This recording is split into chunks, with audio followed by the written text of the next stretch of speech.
Have you ever been stuck at home during a sweltering heat wave and suddenly the power goes out? The air conditioner sputters to a stop, the lights flicker off, and you're left in the dark, hot, and frustrated. Or maybe you've experienced a blackout during a winter storm, huddling for warmth. These moments are more than just an inconvenience, they're a warning sign. They're exposing a massive, hidden weakness in the heart of our country, our power grid. And the culprit making it all worse, climate change. Today, we're going to uncover how extreme weather, fueled by a changing climate, is pushing America's aging electrical infrastructure to its breaking point, and what that means for every single one of us. The American power grid is an incredible feat of engineering. It's a massive, interconnected web of over 7,300 power plants and millions of miles of transmission lines, all working together to keep our lights on. But here's the catch. Much of this system was built over 50 years ago, designed for a climate that no longer exists. It was built for predictable weather patterns, not the extreme and volatile conditions we're seeing today. Think of it like an old car. It might still run, but it wasn't designed for today's superhighways or extreme off-road conditions. It's prone to breakdowns, requires constant repairs, and just can't keep up. Our grid is that old car, and climate change is turning every road into a treacherous mountain pass. So, what exactly is happening? First, let's talk about the heat. Record-breaking heat waves are becoming the new normal. As temperatures soar, everyone cranks up their air conditioners at the same time. This creates a massive surge in electricity demand, putting an immense strain on the grid. Power plants have to work overtime, and transmission lines can overheat and sag, sometimes even sparking wildfires. In states like California and Texas, we've already seen rolling blackouts where utility companies are forced to intentionally cut power to different areas to prevent a total system collapse. It is a desperate measure to manage a system that is simply overwhelmed by the demand driven by extreme heat. Then there's the other side of the coin, extreme cold. You might remember the deadly winter storm that hit Texas in 2021. Unprecedented freezing temperatures caused a catastrophic failure of the state's power grid.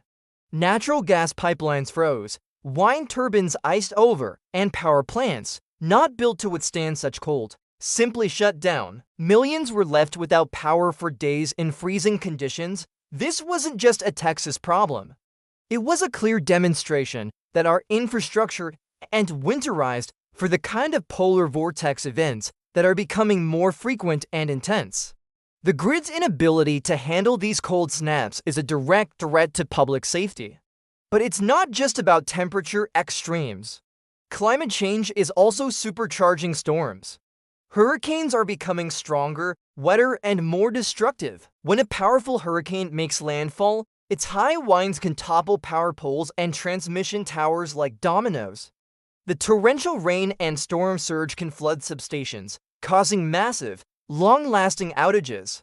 We saw this with Hurricane Ida in Louisiana and Hurricane Maria in Puerto Rico, where it took months, and in some cases, years, to fully restore power. The grid in coastal areas is on the front lines, and it's consistently losing the battle against these supercharged storms. It's not just hurricanes either. Severe thunderstorms, tornadoes, and even droughts are all putting unique pressures on the system. Droughts, for instance, create a twofold problem. Many power plants, especially nuclear and fossil fuel plants, rely on vast amounts of water for cooling. When rivers and lakes dry up due to prolonged drought, these plants may have to reduce their power output or shut down entirely. At the same time, dry conditions increase the risk of wildfires. A single spark from a faulty power line in a dry, windy landscape can ignite a catastrophic blaze, like the ones that have devastated parts of California in recent years. This has led to another drastic measure called public safety power shutoffs, where utilities preemptively cut power to millions during high-risk fire conditions. So to prevent one disaster, we are forced to create another, a planned blackout. So what's the solution? This isn't just about patching up an old system. We need to completely rethink and rebuild our grid for the 21st century. This means investing in a smarter, more resilient, and more flexible grid. One of the key solutions is decentralization. Instead of relying solely on a few large, centralized power plants, we can incorporate more local, smaller-scale energy sources like rooftop solar panels and community wind farms. These are often called microgrids. A microgrid can power a neighborhood, a hospital, or a business. And if the main grid goes down, it can disconnect and operate independently. This creates pockets of resilience, ensuring that critical services stay online during a disaster. Another huge part of the solution is upgrading our ancient transmission lines. We need to bury more power lines underground to protect them from wind and ice.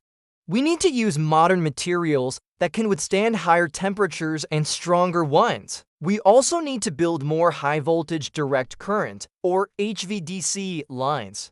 These are like superhighways for electricity, capable of moving massive amounts of renewable energy from where it's generated, like windy plains or sunny deserts, to the cities where it's needed most, with much less energy loss along the way.